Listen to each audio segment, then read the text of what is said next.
There's Welcome everyone to another CP Tap call. This is call number 137. We have two speakers lined up today. So I'm pleased to introduce today's distinguished speakers, Tariq Mondal and Sam Mathney. We'll just go quickly. Yeah, Sam Matheny, sorry. Sam Matheny, and I'll go quickly through a abstracted bio. So Tariq Mandal is a Vice President of Advanced Technologies at the National Association of Broadcasters, known as NAB, where he drives next generation TV innovation and champions the Broadcasting Positioning System, BPS. He has extensive experience in wireless communication, software development, positioning, navigation, and of course timing, which all of them are called PNT, with significant prior roles at CommScope, Andrew Corporation, and Huff's Network Systems. And also Tariq holds a degree from BUET, Virginia Tech, and University of Maryland, and has co-invented 20 patents. And Sam Matheny, right? Yes. Yeah. Is the CTO. That's him. The Executive Vice President at NAB, bringing over 30 years of experience in broadcasting and data networking. He leads the NAB's technology initiatives and oversees the pilot, or is PILOT? Yeah, pilot project. Pilot, good. And Yep. various technology committees. Sam has served as multiple influential boards, previously held a strategic role at the Capital Broadcasting Company and advises numerous startups. So he holds also a degree from the East Carolina University and Northern Carolina State University and certifications from MIT. So before we start, Patrick Diamond is going to add some more details, and then we jump into the presentations. Patrick? Thank you, Ahmed. Thank you very much. Thanks everybody for joining us today. This is going to be a real pleasure for us. I've been working with NAB now for 3 years on getting BPS, which is a television broadcast standard ATSC 3 subset,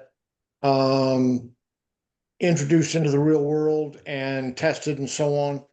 And Ahmed was kind enough to ask me if I would produce and present this to you guys, because there's no reason why OCP TAP can't use BPS as an augmentation or a complement or a replacement for a GPS receiver in one of your cards. So I've got the privilege of having Sam Matheny and Tariq Mondal from NAB, who Ahmed did such a good job of introducing. And there's a couple other folks I want to let you know are on the phone with us.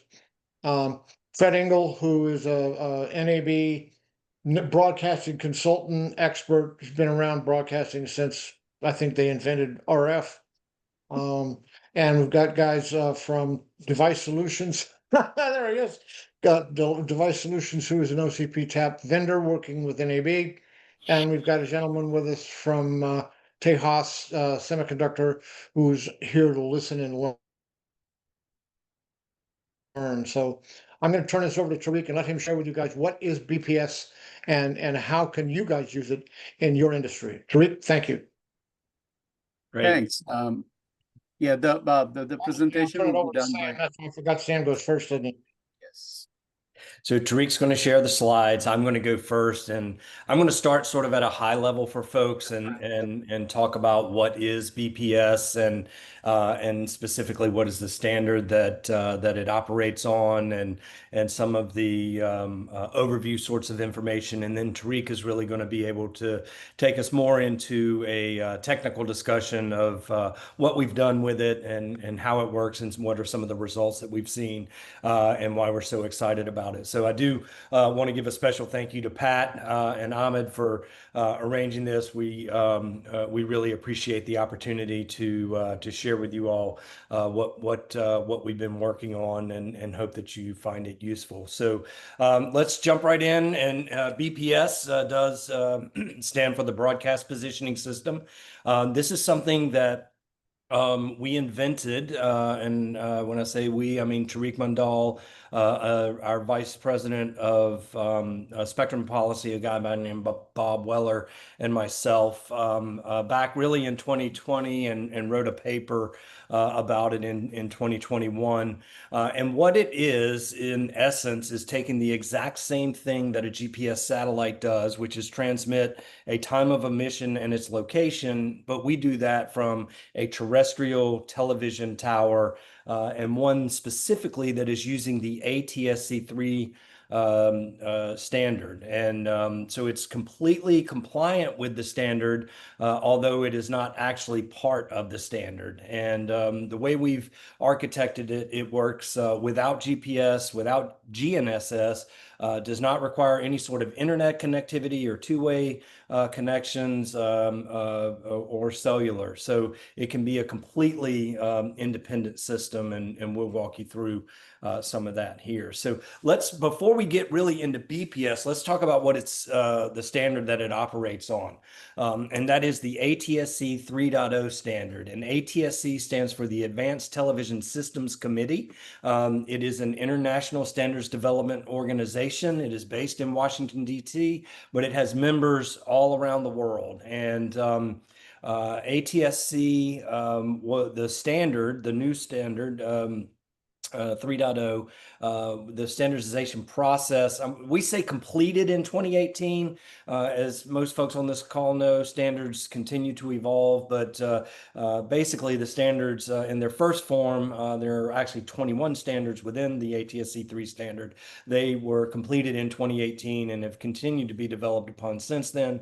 But the US deployment started in 2019, and that's really, as the National Association of Broadcasters, what we're going to be most concerned with. But I do want to flag that South Korea, the Republic of Korea, was the first to deploy ATSC3, and they started that even before it was finalized. They did that in 2016.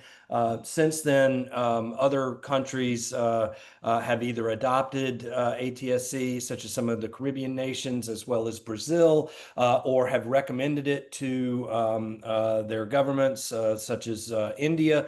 And so it's really an international standard, but for our purposes today, we're really going to focus on the United States. It is the world's first terrestrial broadcast standard that uses IP, or Internet Protocol, as its transport layer. And then obviously operating in the spectrum bands that we're talking about, it can work indoors as well. So lots of benefits to this standard for broadcasters outside of BPS, but we're going to focus on a unique data casting application we've developed that is BPS. So let's talk about where we're deployed in the United States right now.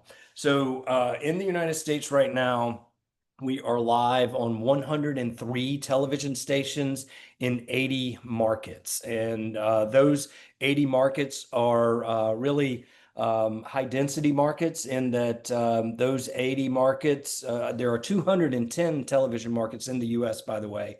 Those 80 markets where we are live reach 77% of the US population.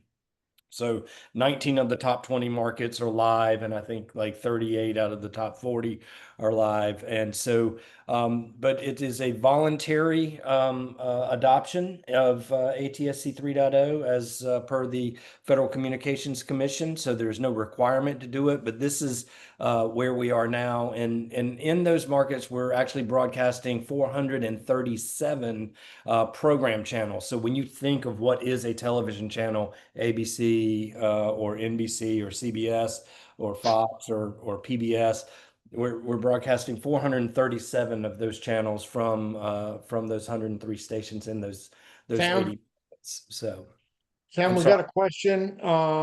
Somebody wants to know if ATSC3 can be ported to DVB-T2.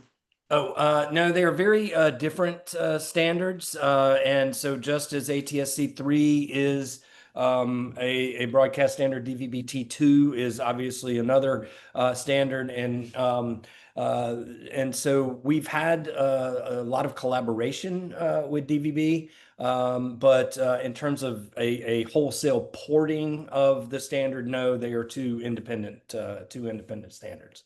Thank you. Yep. Go ahead. Let's go look at the next slide, and we're going to now talk about the frequencies of what we're doing, because one of the strengths that we think that is there for for BPS is the fact that it is operating on 210 megahertz of spectrum. So not very discrete pieces of spectrum in the way that GPS is done, but really across 210 megahertz of spectrum in the United States.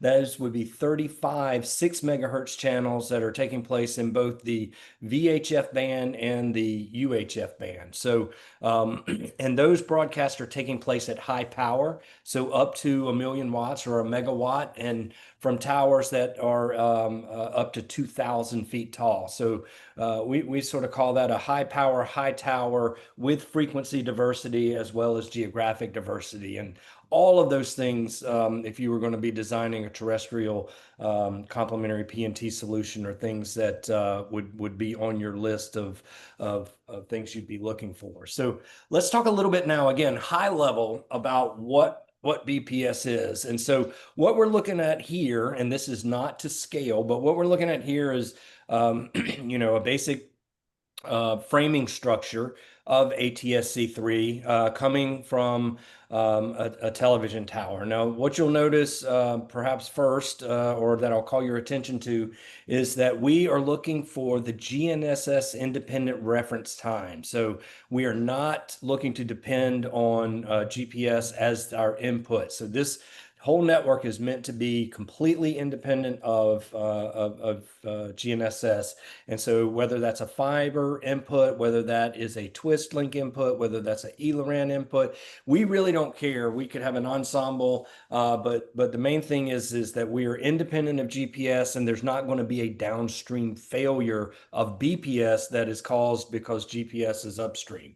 Now, if we look at the actual framing structure, that main payload block, so I'm kind of working backwards, but that main payload block, that's going to be like 98, 99% of the data that, you know, makes up the signal. So that's where your video that makes up your channels is going to live. That's where the audio is going to live. That's where other data services might live. But what we're really focused on is announcing the emission time, and we do that in the preamble, which is one of the most tunable parts of the signal. And then we also report the tower location, and we do that in what's called a PLP, or a physical layer pipe. And one of the benefits of the standard is that we're able to set physical layer pipes to operate at different modulation encoding schemes. And so the mod code, if you will, that we choose for that one is also very close to that of the preamble, and they're both receivable below the noise floor. And Tariq can get into that a little bit later. But what it does is it makes it very receivable. And while BPS is part of this television signal, if you will, you don't have to decode the audio or video to get the BPS data the same way a BPS receiver would completely ignore the audio and video parts of it. They just happen to be different data streams that are riding inside the same signal. So from there, you can go forward and you can say, hey, I got a bunch of TV towers up, and I can do the same sort of pseudo range multilateration concepts that you do with GPS, and you can determine your position and start to use it for navigation. But we're really focused on delivering timing to critical infrastructure as the very first application. And if we go to the next slide, we'll really see that we have amazing coverage. So this is obviously looking at the continental US. And what you're looking at is different, a map, and everything inside the green is where you'll be able to receive BPS if all of the UHF and VHF full power stations, not low power. We're not looking at low power TV. So this could get even better if you added low power television. But just looking at full power UHF, VHF stations, This is the predicted coverage that you would have across the U.S. Anything inside the green is going to be receivable.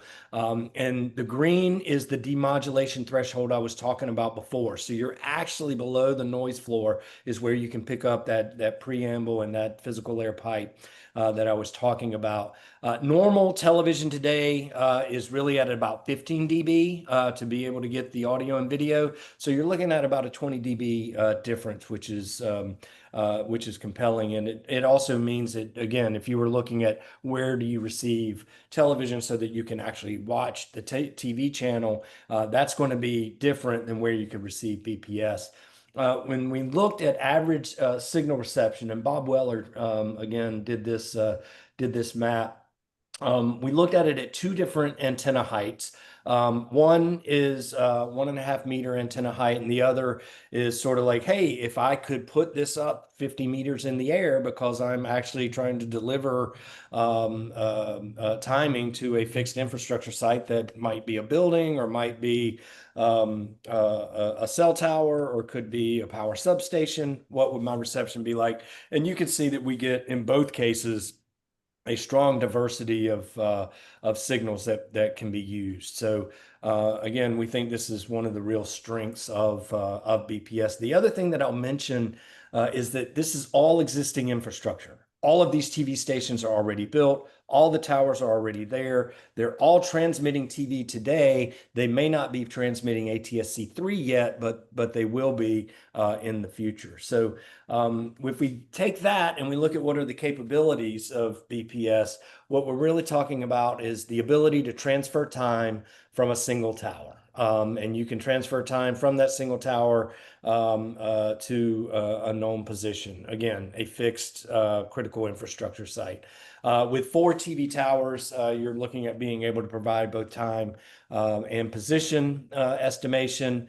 And one of the real things that we think about is this is an independent system, but because it's independent, we can then also run it in parallel with GPS, and then we can use BPS to detect whether or not GPS is being compromised through a comparison there. And so ultimately what we're looking at in the future is being able to enable hybrid BPS GPS solutions.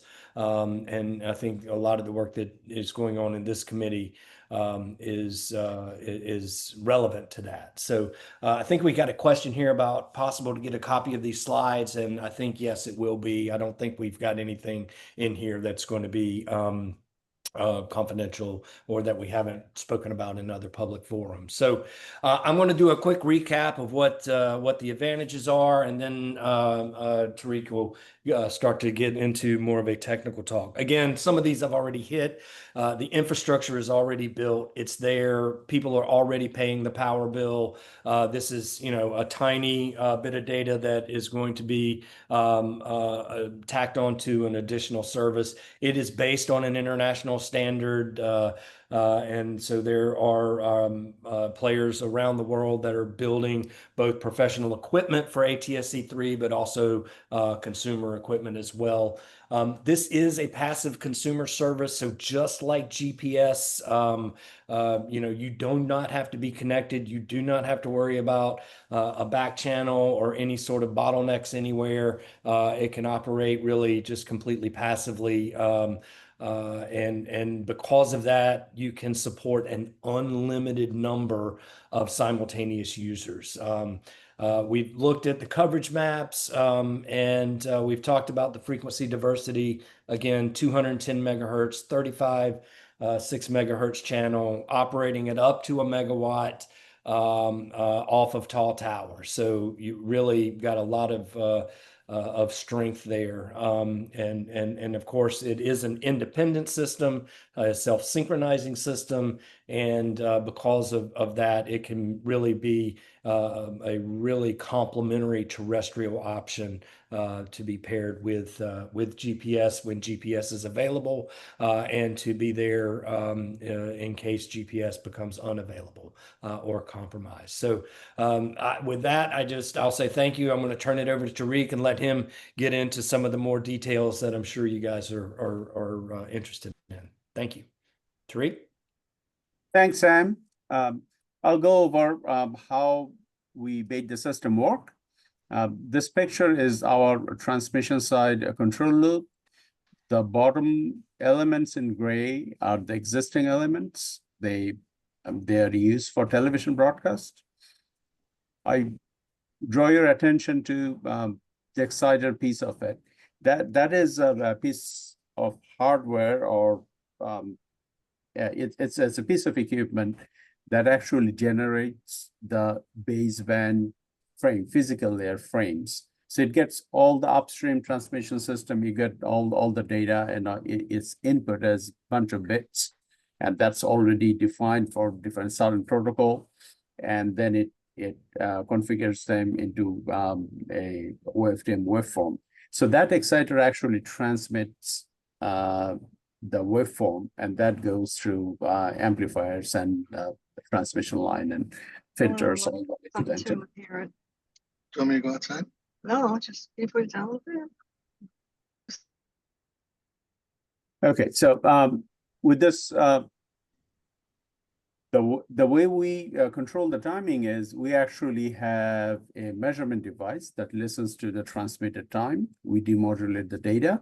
We look at the timestamp, and we have a reference time, and we measure when we receive the signal, and does it match with the reference time or not? That's our error.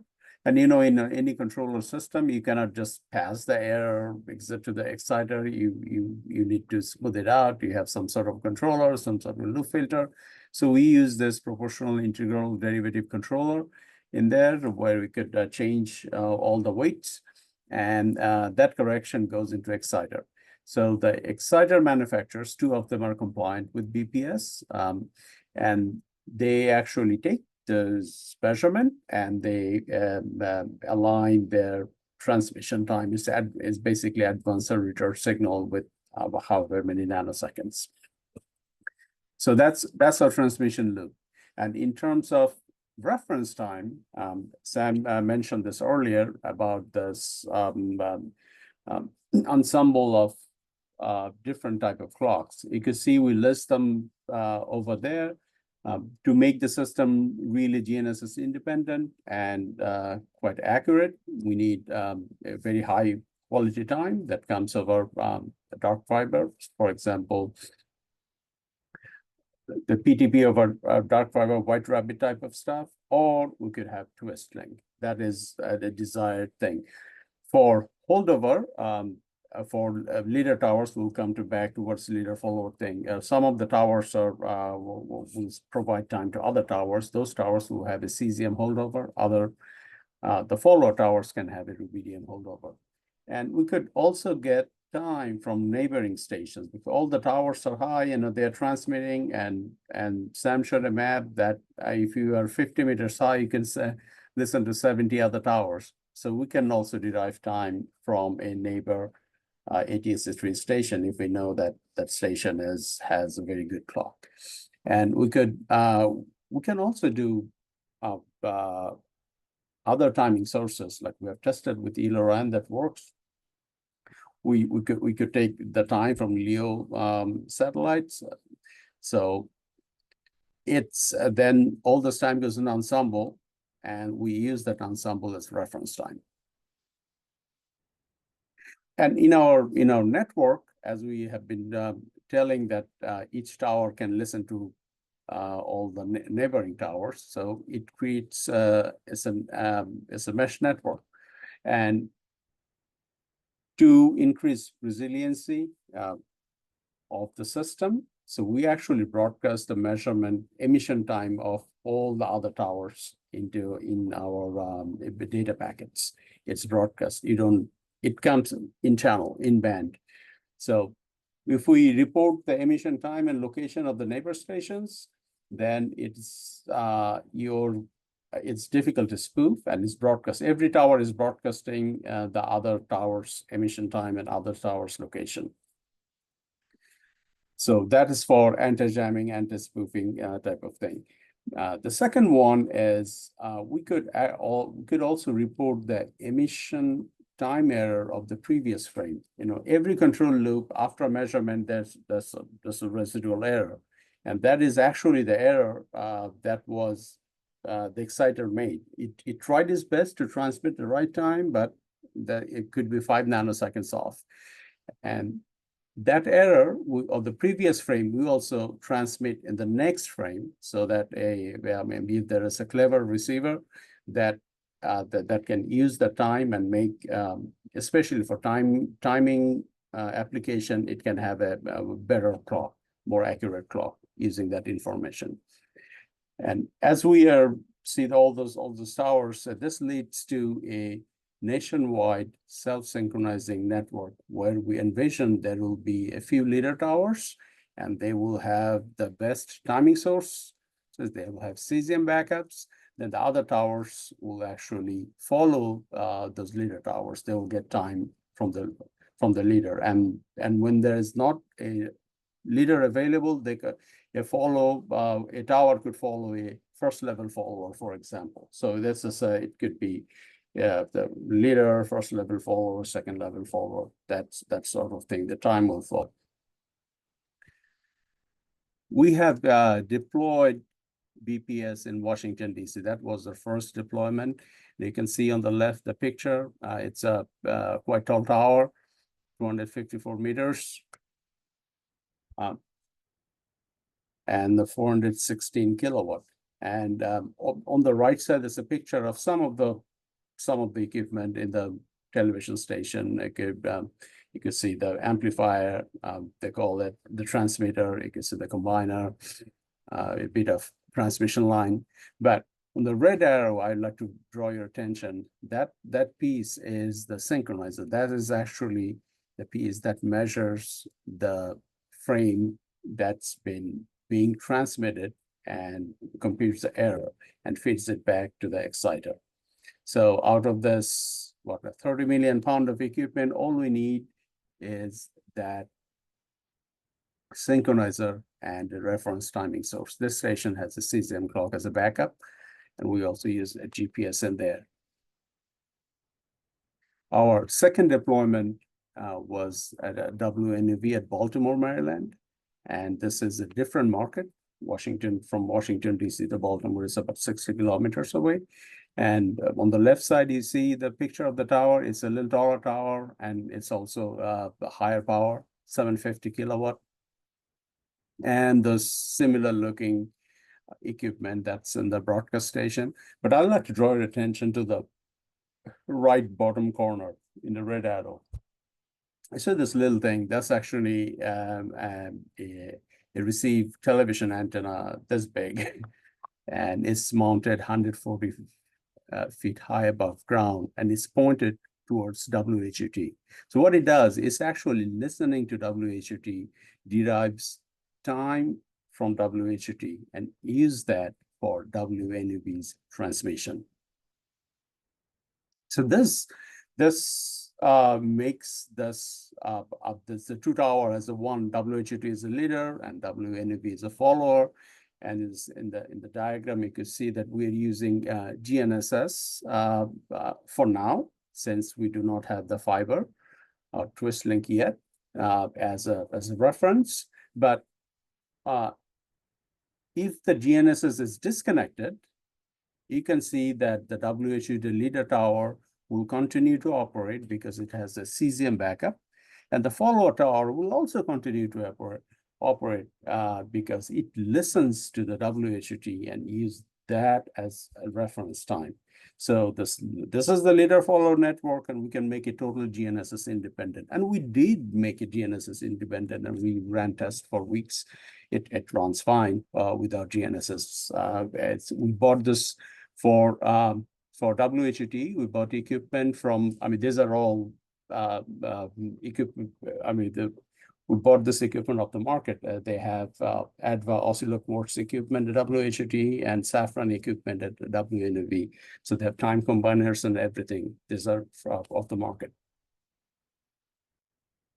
The combined coverage map at WHUT and WNUV is shown in this picture. Everywhere there's the color green. That means you could probably use an Omni antenna, and you could listen to transmissions of signals from both WHT and WNEV. In the yellow parts, you may have some co-channel interference for the time being because BPS is not deployed everywhere. The red dots mean some of the towers. So when BPS is deployed on the red dots, and everything will be green. But for now, if you want to use BPS in those yellow areas, you probably need a directional antenna so that you are pointing towards WHT or WNEV, not or the local co-channel interferer. We set up test stations at NAB lab at 1M. And on the left side, you can see the picture. Our lab is about 10 kilometers away from WHT and about 60 kilometers away from WNEV.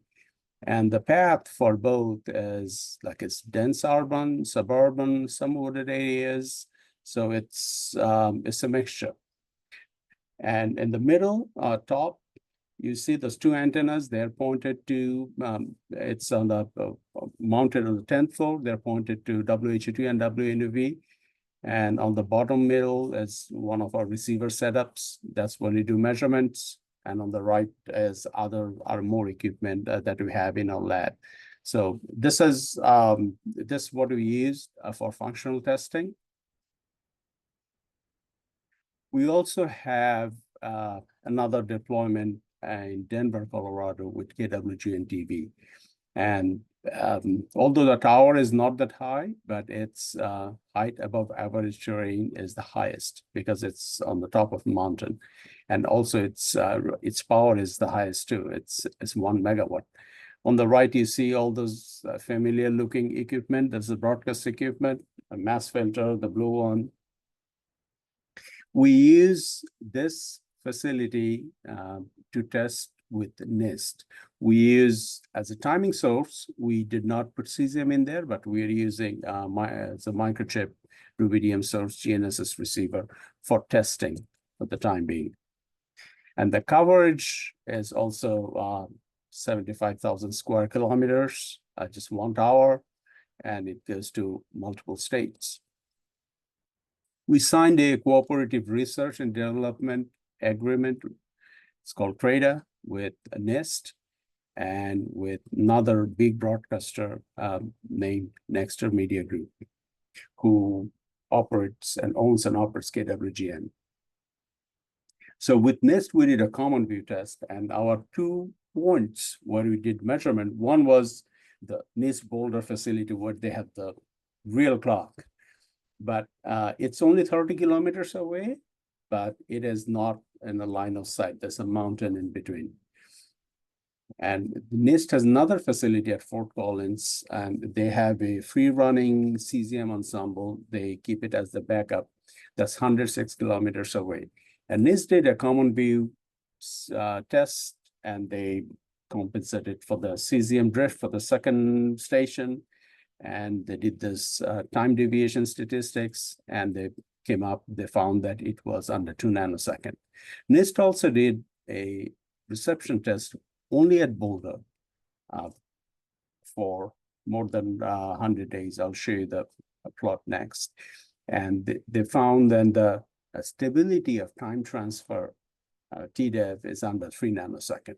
So we published a paper along with NIST scientists, Jeff Sherman and David Howe, an ION paper, and where we found that the BPS results are better than single band, just L1 GNSS units.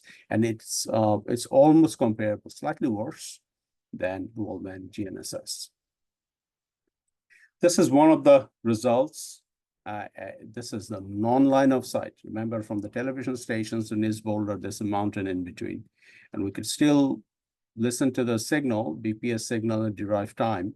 And we adjust the offset, and then it looks like this. The black one is dual band GNSS that NIST measured. This diurnals are really small, few nanoseconds.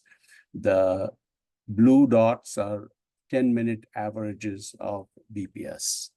But when you take the TDEV statistics, this is below 3 nanoseconds.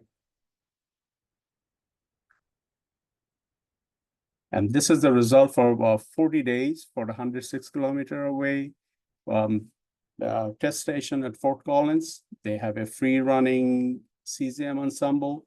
That ensemble drifts over time, but NIST doesn't make the corrections immediately unless they go beyond, I think, some 40 nanosecond threshold or something. So within 40 days, you could see the ensemble was a little bit drifting. That's why, but the same ensemble clock as a reference for measuring both GNSS and BPS, and both of them have a similar drift.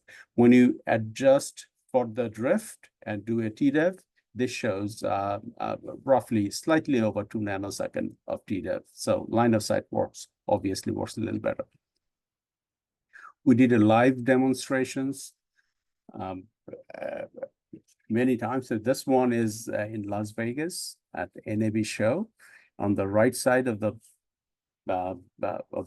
slide, you could see the towers. One of the towers transmits BPS. And at the bottom right is the Las Vegas Valley, and our convention center is somewhere over there. And we used ELORAN as a reference for this demonstration. And so that's one. We did another live demonstrations at Azure CPNT Summit in Washington, DC. This time we just had you could using the arrow, you could see this white thing. That's a $30 antenna from Best Buy. Just slapped it on the window, and we could show the BPS one pulse per second coming out, shown on the oscilloscope. So for this one, I would like to mention that the antenna is looking at the other side of the transmission. So the real television tower was the other side of the building, maybe across 20, 30 brick walls. It's a big building. So the signal bounced from one of the neighboring buildings coming out from the sides, and we could still receive the signal. One of the things for self-synchronization networks and for extra resilience for jamming and spoofing is that we need to do the measurement of all the neighbor towers and also broadcast that measurements in the same channel. For that, we need to we are developing the software. It's working, but we need to have multiple inputs to it.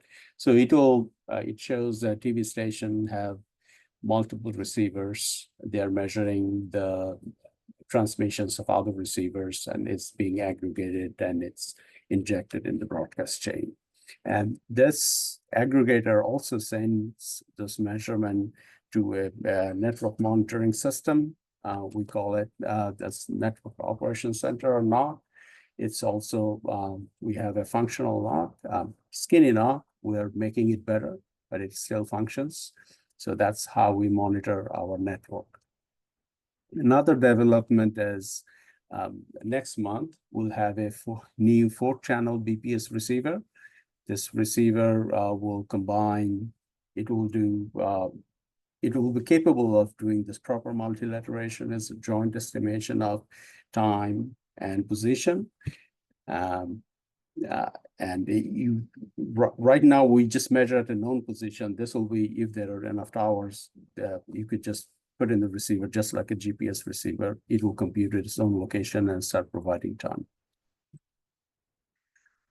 All of this, the concepts, the ideas, a lot of the pictures, and they're all available at NAB at this website, nab.org/BPS. And that website also has the white papers we published with other industry leaders. So I invite you to go there, and if you're interested, read them. Tariq, there's a couple of questions, if you don't mind. Yeah, sure. Stephen, you want to ask your question? His question is, how much latency and jitter does the transmission mechanism add to the reference clock time? Yeah, You're talking about the transmission from one tower to another. What's the impact, delay and jitter? Yeah, the jitter we are measuring when you actually see it at the NAV lab, looks like very stable and probably less than our own reference time in the lab, which is again GNSS receiver. If we get a better timing source, we'll be able to measure. But yes, I believe like from the data, it looks like every transmission probably adds about 5-6 nanoseconds of jitter, but we could average them out.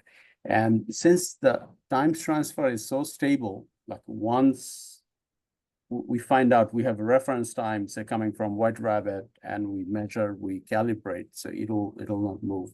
But each hop, the question is how much noise is added at each hop. We do not have the number, but it seems that it's like 2-3 nanosecond or 5 nanoseconds of jitter per hop. Even, does that answer your question?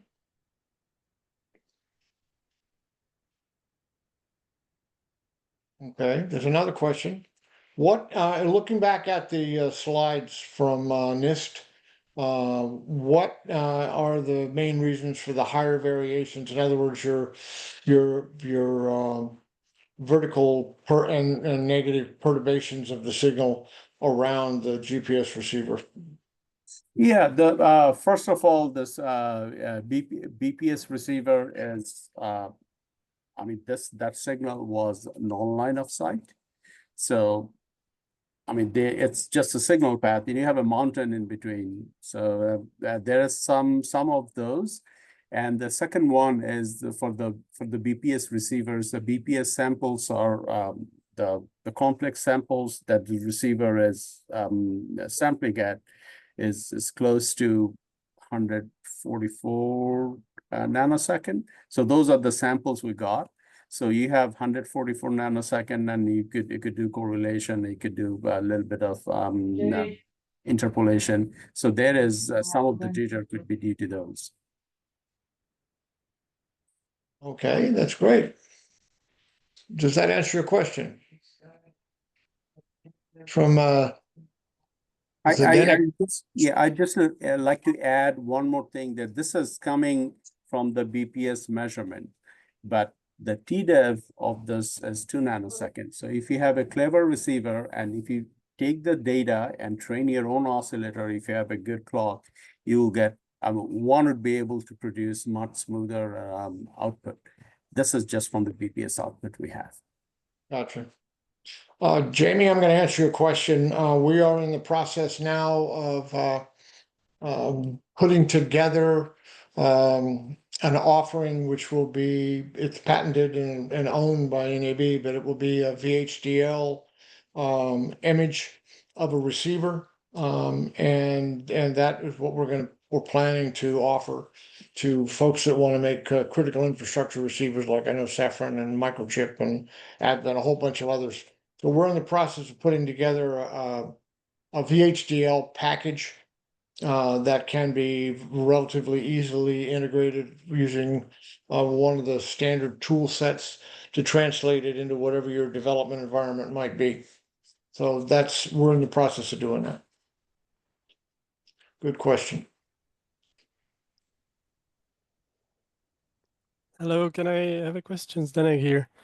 So Please. I asked in the beginning about the technology portability. I didn't mean like how ATSC 3.0 can be ported to DVB-T2, but rather how your technology, like now I understand using the preamble, can be ported to DVB-T2.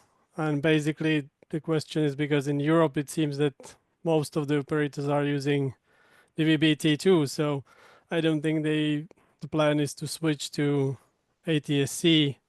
So is it possible to port it? The idea Sam, is, I think, no, go ahead, Tariq. Go ahead, Tariq. the idea is you have the emission time and you adjust emission time. Somebody in the DVB, I'm not an expert on the DVB, but I know they have OFDM. but I do not know how flexible that standard is to have data and how, and their PLPs are set in a different way. You'll have a very different, I think you'll have a very different performance. Yeah, but you might be able to shoehorn something to demonstrate, but I do not know if it will work as well as this one. And my answer was basically going to be the same. We've not invested the time or resource into figuring out what parts of this could be ported to DVB-T2. I do believe that you'd have a shot at, because it is OFDM, of probably doing a timestamp in the preamble, but really it is that data PLP and the ability to pair that. So I know that's an unsatisfactory answer, but that's what I know right now. Thank you. Well, you know what? I don't think ATSC would mind if Europe switched to ATSC 3 in order to do BPS. I'm sure you get a lot of support if you wanted to do that. Oh, I am a former board member of the ATSC, and Fred Engel, who was introduced a little bit earlier, is a current board member. So I'm sure that the folks at the ATSC would be happy to have that conversation. But I also, having spent a fair amount of time in Europe and at multiple IBC events and otherwise, don't believe that's in the near-term cards. And that's Well, Fred is actually on the line with us right now. Fred, you want to comment on that? I think Sam probably hit the nail on the head on that. Sure, we're seeing great with ATSC adoption and likely a good portion of the ATSC standard being adopted in Brazil, with the hope of the entire North and South America countries eventually being adopting the standard. Of course, it's in South Korea now, and yeah, we'd love to see it. ATSC is an international standard development organization. It's not just here in the Americas. So we're hopeful that it will continue to be looked at and perhaps adopted in other around the world. Yeah, I think one thing I will add to that is that some of our very first testing took place in Canada at Humber College, and they continue to work with BPS there. And recently we heard from the CTO of Globo, who talked about ATSC 3 from Patagonia to Alaska. So I think you could see BPS being a hemispheric standard, and then also deployed in other markets like South Korea, like India, and beyond. I actually was asked by the Australians what it would take for Australia to implement ATSC 3 across the country of Australia. And I said, well, they're just swapping out all of your hardware. It's probably pretty easy. Yeah. And I'll have a follow-up question on the signal. Please. So, well, we all know that GPS can be spoofed, right? And one of the problems, GNSS signals, many of those can be spoofed. One of the problems is there is no watermark on the actual pseudo-range signal. So we have some OSNMA on Galileo protecting the navigation portion, but not really the signal. Is there anything that you have on your signal design that's protecting the signal ranging from being spoofed? Signals, so the ATSC standard allows two things. First one that will be done almost every signal is authenticated. So you have the key, and you could at least know it's the right signal or not. And there is a separate layer on that. We could also encrypt the signal. It's possible. It's part of the standard, but we are not encrypting the broadcast, but we envision authentication of the signals.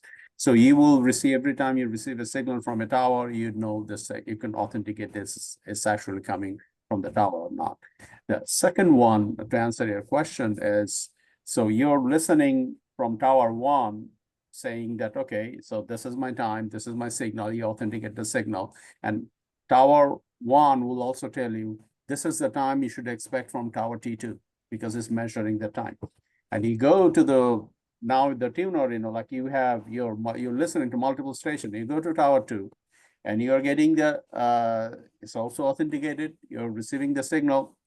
It gives you the time of the tower 2's reference clock, and it also gives you the same difference like it's saying as tower 1. So at Clever receiver, without needing any uplink, it just authenticates the signal and inter-tower measurements that's actually delivered to the receiver. A receiver should be able to figure out if one tower is out of sync. We do not think that people would be jamming with 1 megawatt signals, but a tower could be off. I mean, that is probably more likely. They might lose sync. I mean, there are 2,000 towers. 1 or 2 might lose sync over a few weeks. So, but that will be captured by the receiver. You do not need to go somewhere and find out. And the NOC will allow you to see that as well. Yeah. Over the top. Yeah. So Yes. So you're going to have 2 different ways of looking at it. One is the local receiver and its embedded mechanisms, and the other is the network operating system that give you visibility on the entire thing. So you'll be able to see that from a different perspective. But it's just a different people will be looking at it. The network operations center, that will NAB will look at it, and we know and try to fix it, and we'll make the signal unhealthy. But before we make the signal toggle the health flag, by the time the receivers should be able to also figure it out by themselves. Perfect. Thank you. Does that answer your question? Yes, Well, it does. let me Thank ask you. you. Let me ask you a question. Is that answer adequate for what you were looking for? Yeah, well, it's great. Unfortunately, we're in Europe, so that's a big. Well, all you got to do is swap out your hardware, and you can have Oh ATSC. yeah. I'm the user. Yeah, I know what you mean. It's a challenge. Well, I have a funny feeling that PNT is becoming such an important component on a worldwide basis that there will be at some point a community of effort between the broadcasting mechanisms of Europe and the ATSC system in order to have a BPS like process available there. It just seems natural to me. Any other questions? Bob Noseworthy. Speak up, Mr. Bob. Mr. Diamond, a pleasure to discuss with you again this fine topic of BPS. And yes, sir.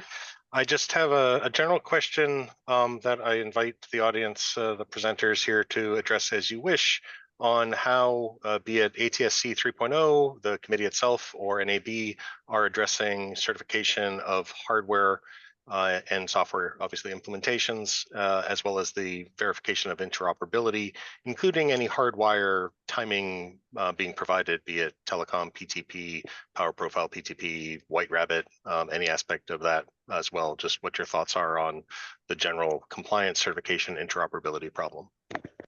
That's a Sam question. Yeah, I would say I'm going to answer it in 2 different ways. One, for the ATSC in general, insofar as its deployment in the United States, there is a logo program for consumer equipment, and that's a collaborative effort that has been deployed by the Consumer Technology Association, but jointly authored and funded by both NAB and CTA. And in the United States, we don't refer to ATSC 3.0 as ATSC 3.0, except when we're in meetings like this, where we're actually talking about the technical and the standards part. But from a consumer-facing standpoint, it's NextGen TV.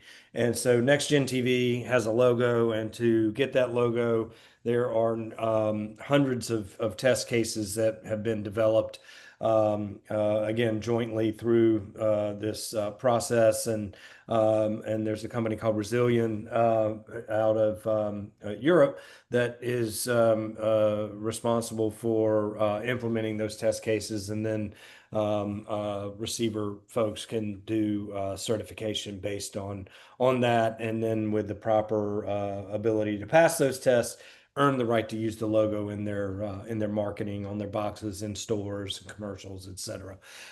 So that is in place. Now that is not in place, just to be clear, for BPS receivers, and it's actually something that we have talked about, is developing a certification process, and I think we've got a roadmap that we can follow to do that, but it's not anything that we've implemented at this time. But I absolutely believe that as we begin to work with multiple receiver manufacturers on their implementations, that a certification process will need to be part of it. There's one more piece that I think needs to be articulated here, and I know Bob is pointing in this direction. In order to get ATSC 3 and BPS adopted by the US government as a viable alternative for the critical infrastructures that are impacted by GPS going away, there will need to be a governance process implemented, which we are taking the initiative of developing a governance approach that might be acceptable. And part of that process will undoubtedly, Bob, be a mechanism to certify that a critical infrastructure receiver is in fact performing the way it should. Maybe that goes through P1952. I don't know. I'm on that, as you well know, and as you are too, on that management group for that standard. It's something that will happen in the future as we move along, but as Sam said, we kind of got a roadmap, but we don't have a car yet. So we know where the car ought to go, but we don't have one. So any ideas you may have in that, we would love to hear from you, Bob. Because Yeah, absolutely, no doubt your facility at University of New Hampshire will be one of the facilities that actually do this. And that's all. I just wanted to understand what the landscape was. I certainly appreciate the fact that we can't do everything. There's a lot going on in the world. I've heard of the organization you referenced in Europe, but if there is a path, I'm certainly happy to try to stay in touch here with ATSC, NAB, and the greater BPS effort, both for how it connects to PTP and other timing transfer technologies, and in the PNT sense, as you mentioned with P1952, there's that resilience validation, and just in general, trying to facilitate the market. So appreciate this overview on this technology. Thank you, gentlemen. Yeah, thank you. Thank you. Glad to do it. I'll stay in touch with you to make sure that we get across this bridge. Thank you, Patrick. So one thing I wanted to ask or add or whatever, I'm just wondering, basically, I mean, three things. Like first of all is for the interest of this community, like if we want to have the smoothest integration, it would be great if we can have the receiver in a form of RCB, we call it. It's like basically a form factor. We made that, like you can get all kinds of GPSs right now, and we standardize that one. And I'll be more than happy to help you with it. So if we can make that one, it will be just basically a swap in. You take basically a GPS out, you plug it in. The time card actually has two of them, so it can cross-validate the two. And basically, there's a TX and RX, and then we use NMEA messages. Perhaps like you can have a receiver that after it receives things, it provides NMEA messages. If you already not have, I'm pretty sure have, most likely, because NMEA is a standard thing. Then it gives you also PPS, and then that's it. And then you provided like some 5 volt or something. And then in regard to that, I'm actually in conversation with DHS to have them do a PAR for P1952 to create a syntax between the GPS receiver chip and a BPS receiver chip. So there will be a standardized method of communicating between these devices. So as hybrid systems get built, then expected performance will be available. And I'd love to work with you on that. Wonderful. Yeah, and I think that's important for us, though, what you just said, Amin, which is because the different folks that we've worked with and who are in this space, some of them say, well, oh, use M2, and some of them say, oh, I mean, M2 is fine as well, because M2 is a mini version of that RCB. And Okay. both are more than welcome. Okay. I prefer both because you have also legacy systems. And again, if you make the and here's the good news. If you make the M2, we have an adapter for the M2 to RCB, because RCB is bigger. You place the RCB M2 slots in it, Yeah. Super. Great. Yeah, we'd love to keep talking on that front. Number 2 is we have a system which is rather like, it's like for the ham radio community, but it's a little bit larger. It's the APRS. APRS, I think Automatic Packet Reporting System, that's what it stands for, uses 144.390.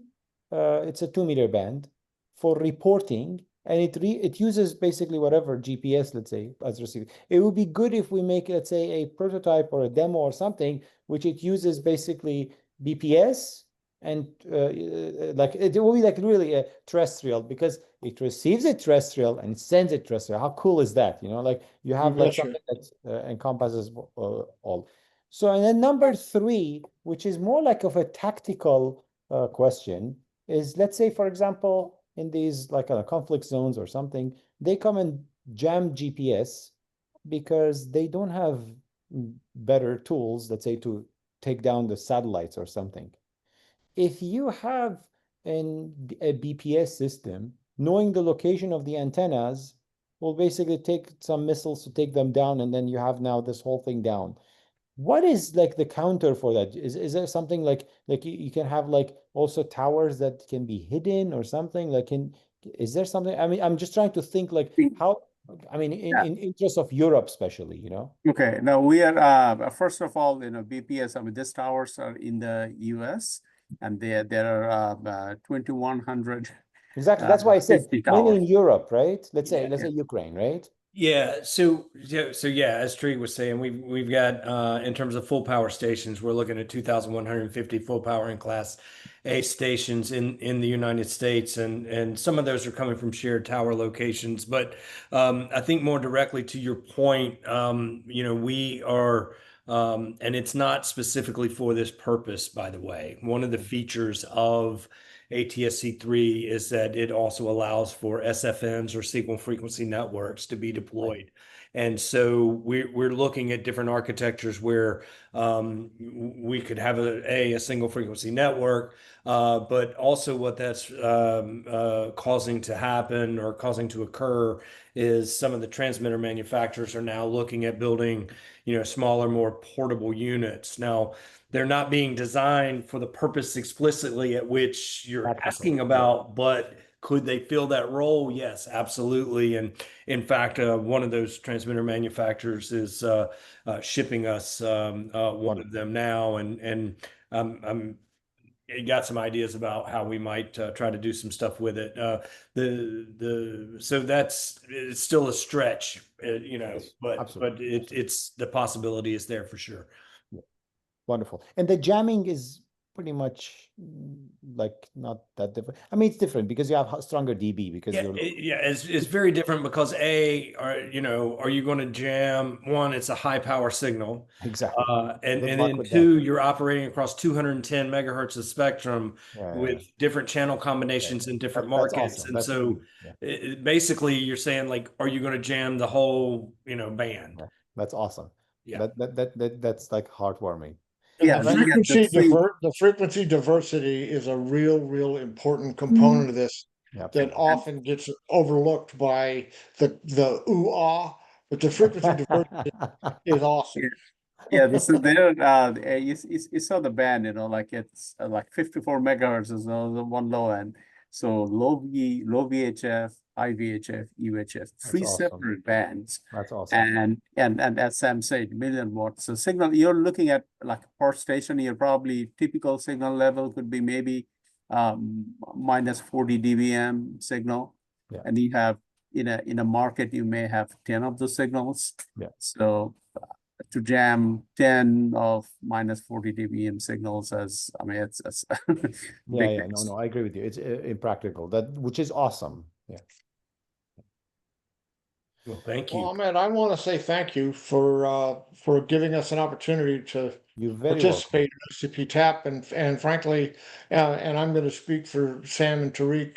I think we'd like to continue the conversations. Absolutely. Because they're important, and these communities need to collaborate because we're all working on the same PNT. Yes. And the better we do at sharing what we know and how we do things, the better off all of our solutions are going to be.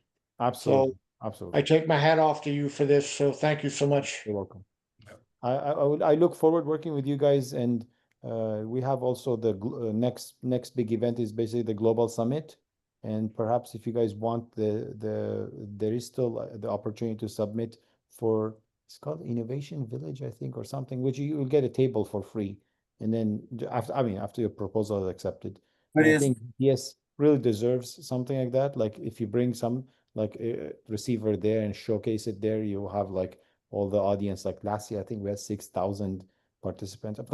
Don't quote me on that. Between 4,000 to 6,000, something like this. Where is this? It's gonna be in San Jose. In San Jose. Yeah, in October. Okay, yeah, we'd love more info on that. Yeah, so just head to I can make actually intro for you to Rob, Hey. and he can help you. Yeah, okay. And figure it if out. there is no more questions from the audience, is there anything? Okay, there's no question from the audience, then Just a very, someone, you have- yeah, you go have ahead, a- go ahead, Fred. just, Go I ahead. was just looking at your very cute child there. Oh, thank you. Mohammed has a picture of presenting at a big conference.